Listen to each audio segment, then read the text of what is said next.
বিসমিল্লাহির রহমানির রহিম। আপনারা যে ডেলিভারিটি দেখতেছেন সেটি একটি দেশি গাভীর ডেলিভারি। আ আমাকে বাগাসপাড়া থেকে ফোন দেয় একটু আগে যে গাভীটা সকাল থেকে ব্যথা। আমাকে প্রায় ৫ ঘন্টা পরে ফোন দেয়। আমি যাইয়া দেখি, প্রথমে হাত দিয়া বাচ্চার কন্ডিশন দেখি। কন্ডিশন দেখার পর দেখি যে বাচ্চাটা ভিতরে মাথাটা একটু উল্টে আছে। সবচাইতে জরুরি এবং সবচাইতে ভালো বিষয় হইলো এই ৫ ঘন্টা সময়ের ভিতরেও তারা কিন্তু গাভীটার ভিতরে হাত দেয় নাই। অনেক জায়গায় আবার দেখা যায় কাজ করতে গেলে যে তারা ভিতরে হাত দিয়ে টাইনা টুইনা বাছুর ভিতরে মেরে ফেলায়।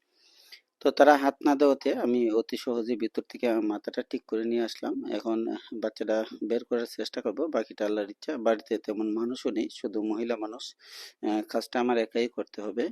তো তাই আমি সকলকে অনুরোধ করি, আপনারা কোনো সময় যদি সহজে ডেলিভারি না হয় তাহলে আপনারা হাত দিবেন না। হাত না দিয়ে ডাক্তারের পরামর্শ নিবেন, ডাক্তারের শরণাপন্ন হবেন। দেখবেন ইনশাল্লাহ সহজে ডেলিভারি হয়ে যাবে।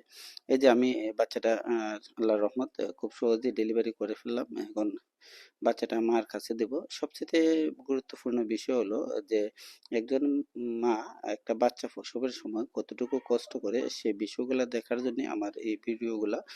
তাই আমি সকলকে অনুরোধ করি, আপনারা কখনো কোনো সময় আপনারা মাকে কষ্ট দিবেন না। দেখেন শত কষ্টের মধ্যেও বাচ্চাটা যখন প্রসব হলো, মাটা বাচ্চাটাকে কত সুন্দরভাবে যত্ন করতেছে, আদর করতেছে।